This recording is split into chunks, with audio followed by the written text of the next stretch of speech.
The only hope is us who are here today,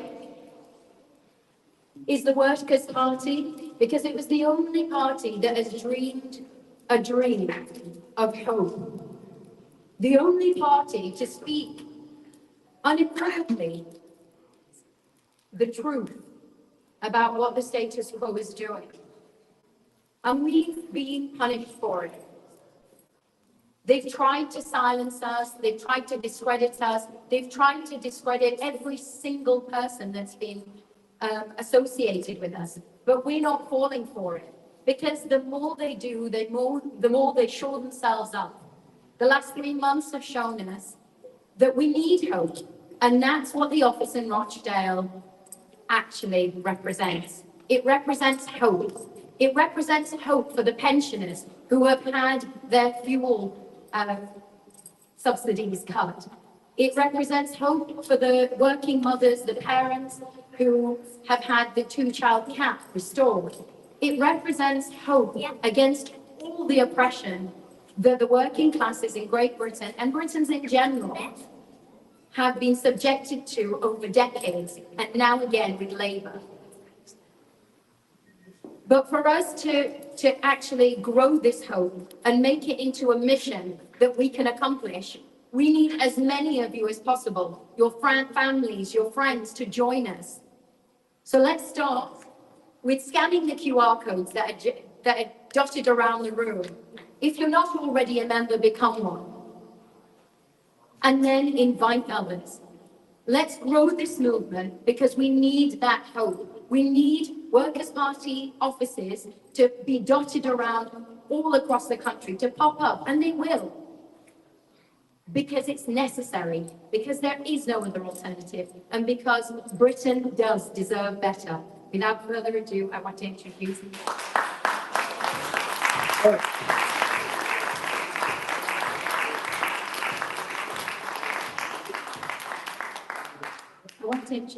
Imtiaz, without whom neither the office, nor this gathering, nor the team in Rochdale could have done any of this. So please, a round of applause for him.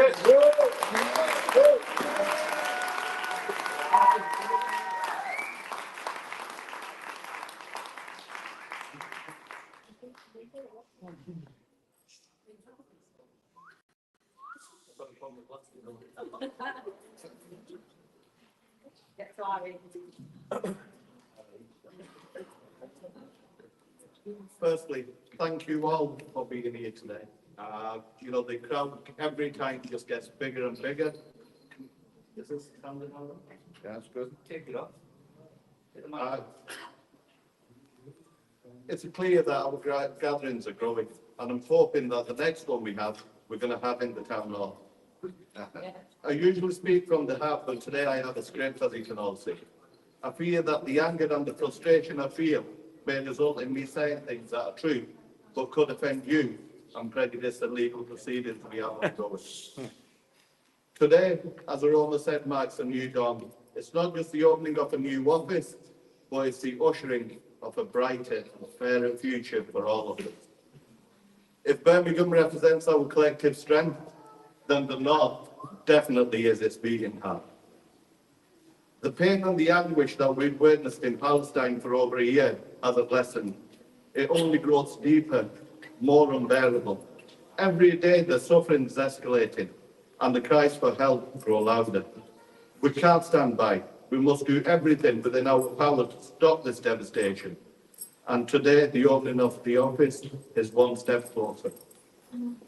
As for Paul Moore, who I refer to as Roland Rat, and most of you that are old enough will know who Roland Rat is. And the ones that aren't old enough, I suggest you Google it and you'll know what I mean. He seems to resemble a ghost more than a representative. He's got no office, no residential address. It seems to us that he's worried about holding on to his position. Meanwhile, our council's leadership is in turmoil. The CEO unexpectedly resigned, and it's been a month and no official statement has been given, and he did promise one. We have a council leader that was previously prosecuted for electoral fraud, escaping conviction by just 3 jurors, so 9 of them found him guilty. And the deputy leader, you'll all be pleased to know, who's now under both criminal and civil investigation.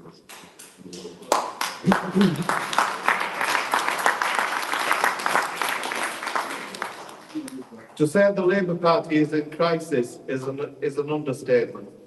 And it's very true, they say. Putting a clown in a palace doesn't make him king, but turns a castle into a circus. Yeah. We're all prepared. Back in July, we all met here and we rallied for a fight back. George being a boxing man, we've gone straight for the knockout. Yep. We've called on our councillors to do the right thing and resign or face a by-election, but our pleas fell on deaf ears. It's as if we're living in the age of the East India Company, where servitude of these councillors to their masters seems to be the norm. Let me remind the council that we are very different to these cheap-suited councillors. They are not a reflection of us. We are equals, not servants. We are people, not numbers. The intellect, the vision, the moral integrity just alone in this hall far surpasses what sits on the green benches in Parliament, never mind the clowns that sit in this council. We put in Rochdale Council, the councillors and Paul Warren notice. Hear our calls, take action, or be prepared for a battle. And I mean that in a political sense. Your deadline is the 1st of December 2024. Starting then, we will mobilise petitions that exceed the numbers who voted these turncoats into power. We will prove beyond doubt that they've lost their mandate and by-election must be called in all at once. Our activists will be present at every gathering they attend, raising awareness outside any rallies they have, and we will be outside all of the mosques every Friday. We'll be inviting these so-called councillors to stand in solidarity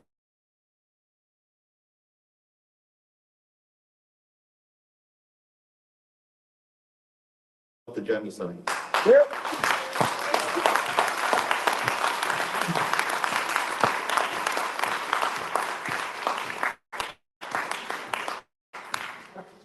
We will do everything within the legal parameters to shame them for their silence and their inaction. We will protest outside the council offices, and we will unearth every hidden issue in the council and what the councillors have been up to, and we will present hard evidence to the media. We will not refrain from this agitation until we have answers to these following questions. We demand to know why our MP, Roland Rapp, who claims to be a Labour friend of Palestine, has not seconded any motion for a ceasefire or ban on arms sales. We want to know why the councillors in Rochdale continuously block Workers' Party motions seeking a ban on arms sales and an end to the genocide. We want to know why our pensioners are forced to make a stark choice between eating and eating. We want to know where the maternity ward is that George secured, and we were promised, and they said they'd get us a birthing unit. Where is it? We want to know why the council continues to ignore vulnerable families living in substandard conditions. Did the death of a child not teach lessons? We want to know why our kids are being exploited still to this day, and we will not rest until we have these answers. The Rochdale Council of Mosques, I said, you know, a united organisation, and we must rise now and be a rhetoric. Now is the time to take action. The RCM needs to hold a public meeting with the MPs, the councillors, and we, the public, need to have their concerns addressed. The deadline again, RCM, is the 1st of December. Please organise this, or we, the people in this room, will organise our own meeting to demand accountability, not just from the MP and the councillors, but from RCM too. To succeed in this path, we need a strong coalition, not just here, but across the country. And we all know an army marches on its stomach. And I urge everyone in here, join the party. It's just over £1 a week. With this support, we can achieve great things. Imagine the impact of £1 a week. We've already collectively made history as the fastest growing party surging from 0 to 210,000 voters in just 5 months. Just think what we can achieve for the local elections in 2026. In reality, we have got no alternative. The red, blue and yellow have merged into a murky grey mess. There is no left or right to politics anymore. There's just a right and a wrong. We owe this to our forefathers who have always stood for what is right, and to our youth and future generations. Your one pound a week can change the political landscape for the better, both here and abroad, and leave a lasting legacy for the future, a moment in history that we can all be very proud of. I urge you all, especially the people in this room, it's the same faces I see over and over again. Don't just become members, become ambassadors. Become ambassadors for this party. Make a pledge tonight to not only become members, but to invite at least 5 friends, family members or colleagues to join us. You know we will never be owned by designers like Labour or the Conservative, or by bankers and business like the Reform. Each of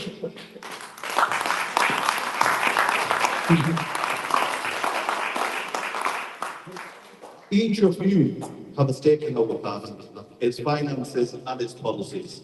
In return, we promise transparency and a willingness to listen, allowing you to shape our direction. Before we move on, I want to just remind you, after George has spoken, there will be food that will be served. But please, all of you, take this opportunity to mingle with our leadership, our councillors, the volunteers, the MP candidates, and members of the party that are here. Now, there's no words I can use to introduce you all, unfortunately. My vocabulary just isn't big enough. It's the person we all come to listen to, it's the person we all look up to, and it's the person that will lead us out of the mess that this country finds itself in. Ladies and gentlemen, the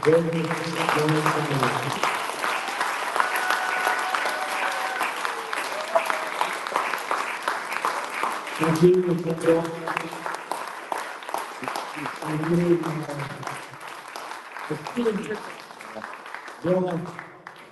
Imtiaz Ahmed, and I echo the words that my sister Aroma used in introducing him. If not for him, none of this would ever have happened.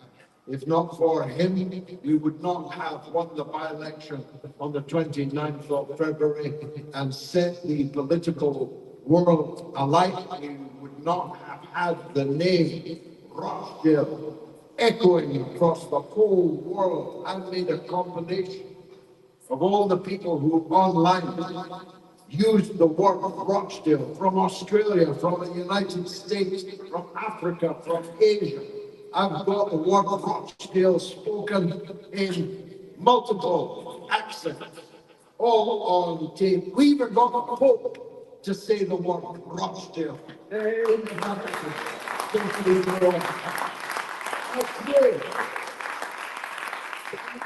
I asked them to bless the people of Rochdale, and he did by return. We owe India all of the advance that we made and all of the advances that we are going to make. And they are considerable in both cases. The office that I have just opened sits on the borderline between Milkstone and Deeglish Ward and the Central Ward. We owe both of those council seats, and we achieved that from zero. And I promise you this, you will not find anybody, least of all a Labour councillor, who would put money against us capturing the seats that are coming up in 26 in both of those wards and in several others too. We went from 0 to 2 councillors. We're going to go from 2 to at least 6 councillors in 26. 6 in 26 is my minimum expectation. Brother Imtiaz, please make that a reality. And in the following In the following year, when that election comes up again, we'll elect another 6. That means in this electoral cycle, we will be the power in the town council here, about which I need to say a few words. When I came here, I said that one of my purposes was to clean the town hall clock. Some people took me literally and said, we wouldn't like you to climb that high at your age. But I meant it metaphorically, of course. Well, I'm here to tell you that the town hall clock in Rochdale is still not clean, and we will not rest until it is entirely clean. The chief executive of the council has resigned in highly mysterious circumstances. I've no idea why he resigned. Neither does anybody in Rochdale. Neither do the councillors know why he resigned. Just when he should have been at the peak of his powers, with a Labour council, a Labour member of Parliament, and a Labour government in power at Westminster. Suddenly, he resigned without explanation. Well, as it happens, I know the explanation, but I'm not at liberty to say it in public. Full stop. New paragraph. We put a complaint into Greater Manchester Police alleging criminal, civil and electoral breaches of the law, some of which, by the way, name him up top, and he will not now be able to help the police with their inquiries because he's gone. Full stop. New paragraph. We expect Greater Manchester Police's investigation to be a thorough one. Their reputation is on the line. We want every complaint that we make investigated, every CCTV frame that he refused to give us, but has now had to give to the police. We want every one of our allegations thoroughly investigated, that if they are found to be well founded, we demand a parliamentary by-election in the Rochdale constituency. Yes.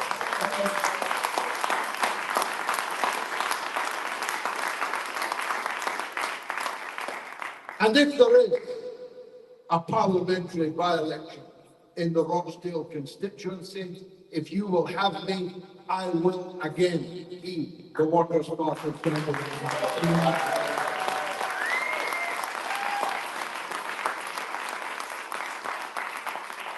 And all of those who tell me they voted for me but couldn't have because more people have told me than actually did it, will get a second chance to do it for real this time. But whether that happens or whether it doesn't happen, we haven't gone away, you know. My wife is here. My children are here.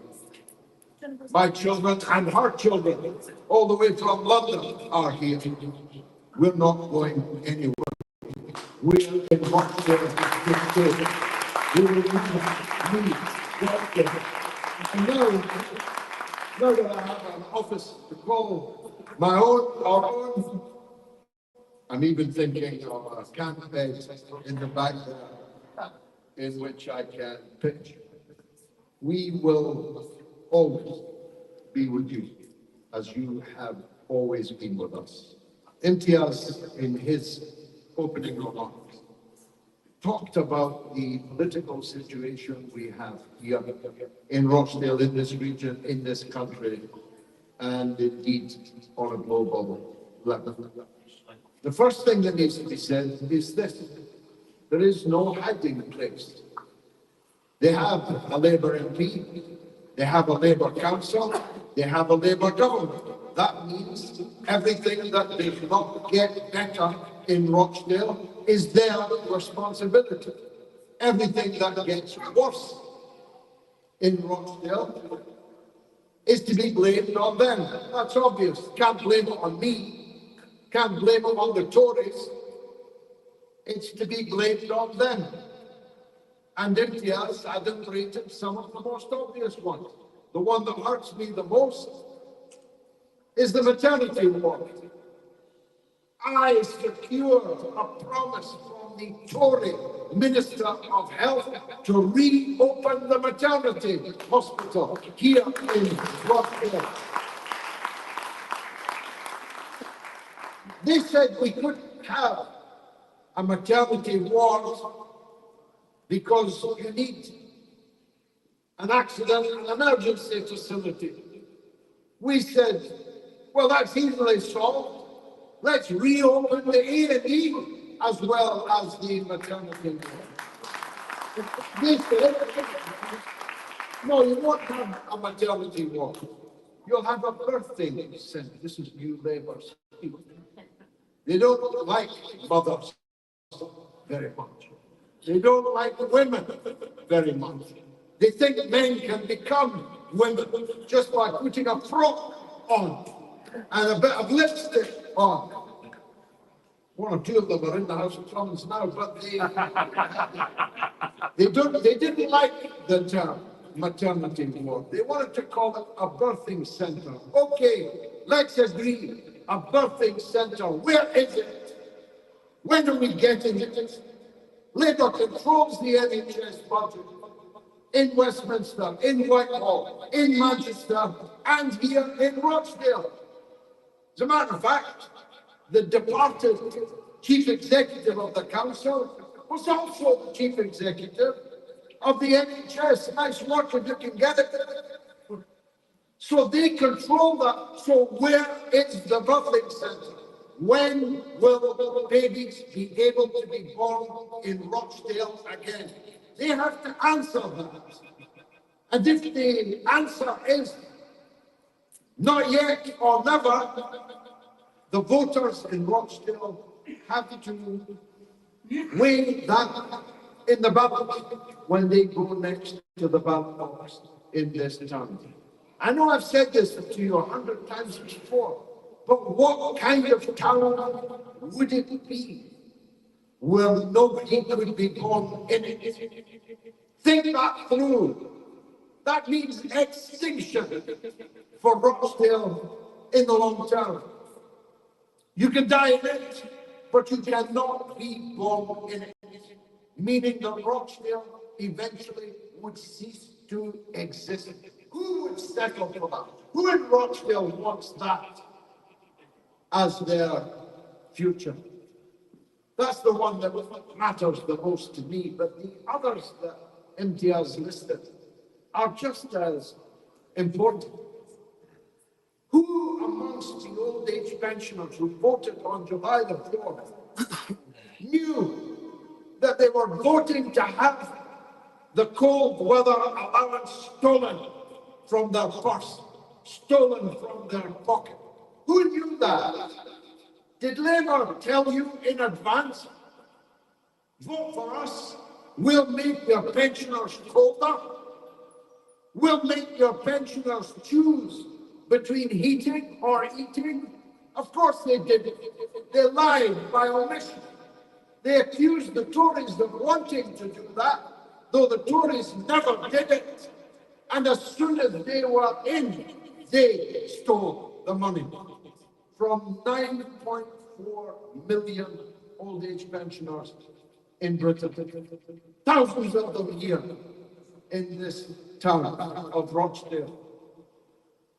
And those pensioners include those that are going to die as a result. You don't have to believe me, you can believe the government themselves.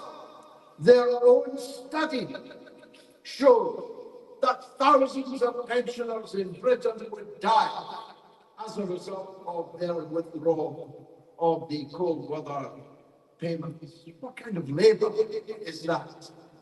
What kind of Labour Party does that? Well, the kind of Labour Party that just lifted the cap on bus fares. That's the kind of Labour Party. Who travels on the bus? The rich. Do they travel on the bus? Or is it the poor that get on the bus? Mrs. Thatcher famously told us that any man by the age of 30 who finds himself travelling on a bus can call himself a loser in life. Well, the people in this country who are travelling on our buses are the very people the Labour Party is supposed to defend. What's the meaning of the word Labour if it punishes the working class people who depend on bus travel to get to work, to get to school, to get to college, to get warm? Now that they're going to be colder, they travel around on the bus and stay warm. They're the people that are now going to have to pay 50% more for their bus. What kind of labour in a demographic crisis?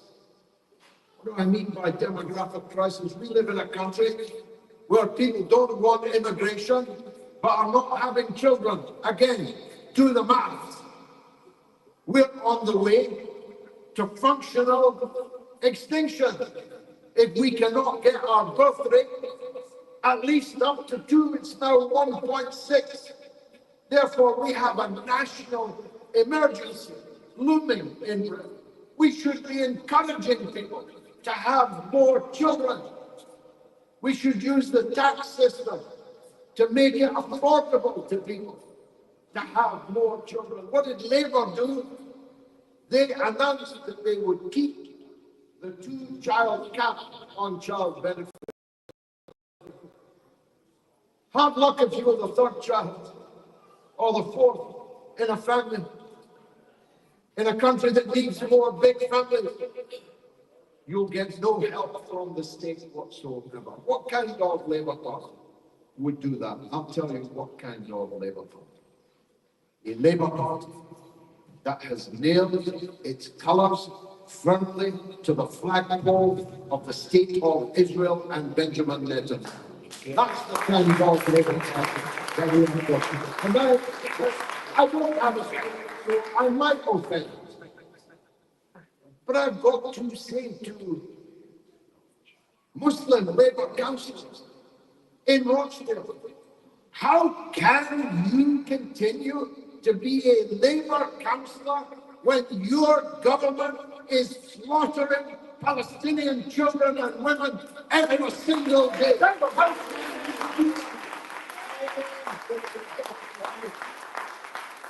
How are you going to answer for that?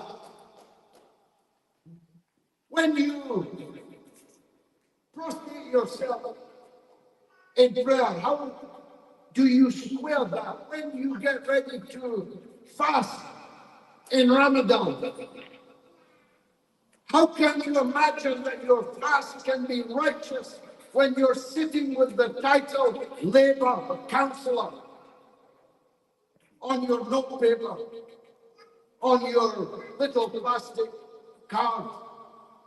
How can you expect on the judgment day to answer that you brandished the title Labour Councillor when your party was a key accomplice?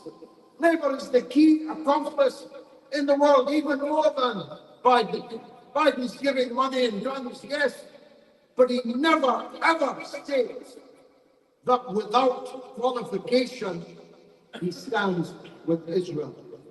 That's Keir Starmer's words. Who stands with anybody without qualification? Even your own wife. Well, you're saying, I stand with my wife, whatever she does? Who does that? But that's what Starmer is doing with Labour and Israel. Without qualification means whatever they do, whatever crime they commit, whoever they kill, whoever their prime minister is. I mean, let's imagine that rocket that went through Netanyahu's bedroom window. Imagine if it had hit him. Who would succeed Netanyahu? Ben Gvir, the killer, the convicted terrorist, Smotrich, who says Istanbul will be in the kingdom of the Jews. How can you say that without the qualification you will support Israel? That means that if one of those is the next prime minister, you're stuck because you said no qualification. That's Labour. I'm not even going to waste words on the Conservative Party. I happen to think the Conservative Party is finished. But reform isn't finished. And I believe that the next 5 to 10 years in British politics will be a fight between us and them. Yes. It'll be the Workers' Party against the Reform. Reform will seek to put the blame for everything on you and you. Just because you've got a deeper suntan, more melanin than me. The idea that Britain's problems are caused by the people in this room, who include the hardest working people in the country. Someone said we should rename ourselves to the Hard Workers Party, because virtually every person that's in the Workers' Party works harder at their jobs than most people do. We believe in hard work, and we believe in equality. We will never, ever allow anyone to scapegoat, to make whipping boys of minority communities. God forbid if that ever happens, we will be standing there. We will be standing and ready to shed our blood to defend the ethics and rights of the people in the country. We don't expect that to happen. We believe that we can win the argument that Britain can be better than this.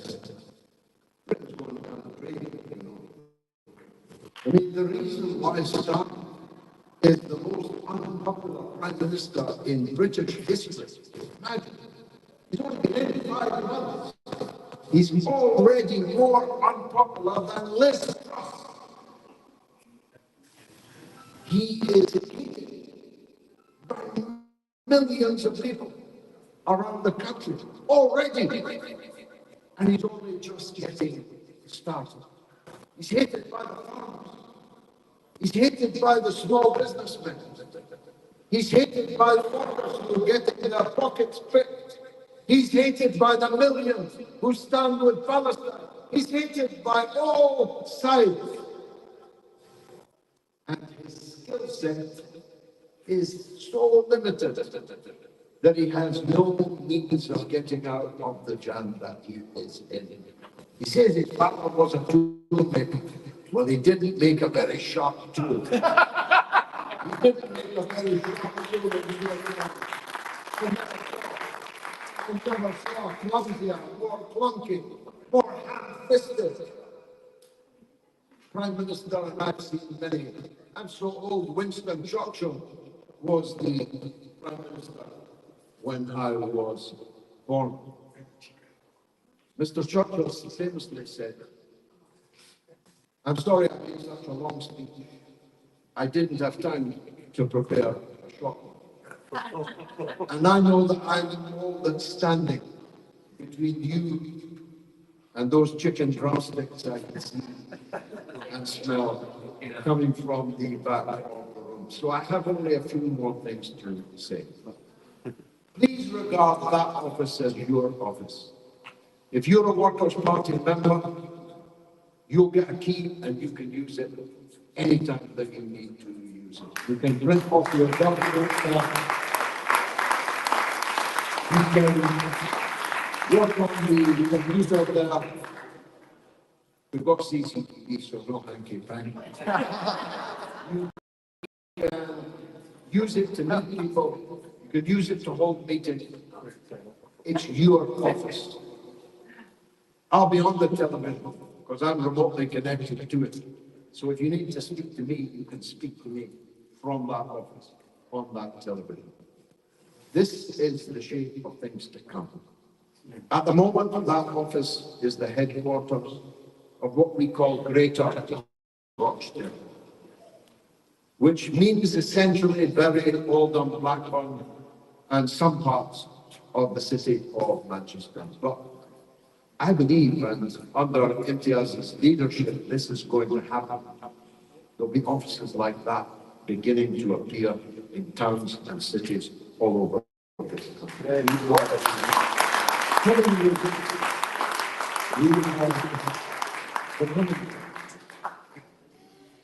There will be by-elections along in a minute. You will have seen the footage of the prominent member of the Labour Friends of Israel beating his own constituent, punching him repeatedly, punching him to the ground and continuing to punch him when he was on the ground. A Labour MP. Well, he isn't now a Labour MP, he's been kicked out of the Labour Party, though they took a little while to get round to that. It's only a matter of time before we have a by-election in this region. And we have a candidate, the Honourable, His Excellency, Peter Ford, the former British Ambassador.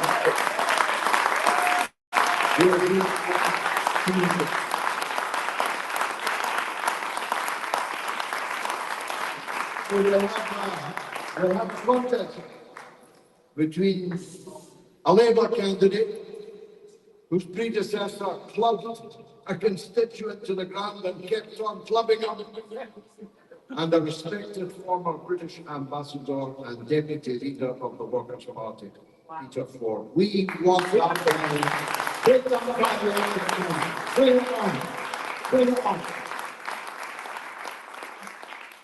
And there'll be council by-elections too. I don't want to name names, but there will be councillors in this region who will be stepping down soon.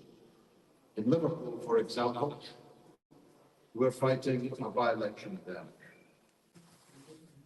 I don't want to upset anyone, but the sitting Labour councillor has just gone to prison after being found guilty of creating images of children. A Labour councillor. A Labour councillor. Gone to prison for making indecent images of children. We're fighting that by-election. Ian Smith is our candidate, and we intend to win that by-election.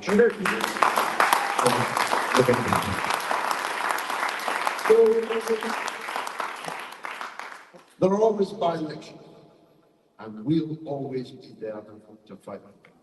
I don't wish death or misfortune on any sitting councillor, well, maybe one or two.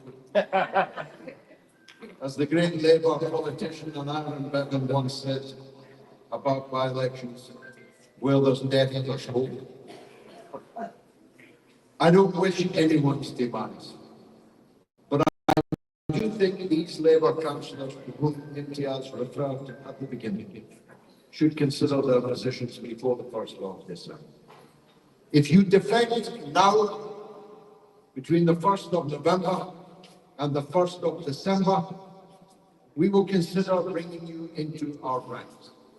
If you do not defect, we will defeat you, and this new office in Rochdale, in Drake Street, will play a decisive role. Thank you very much.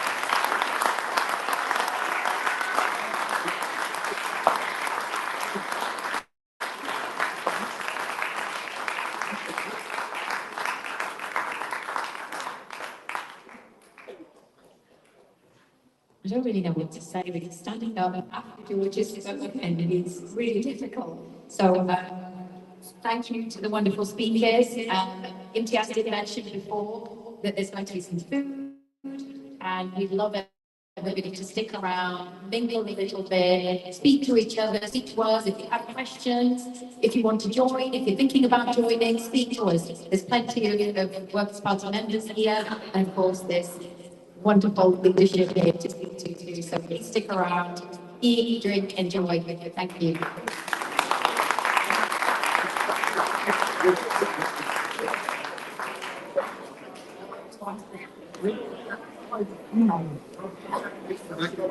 I'm gonna.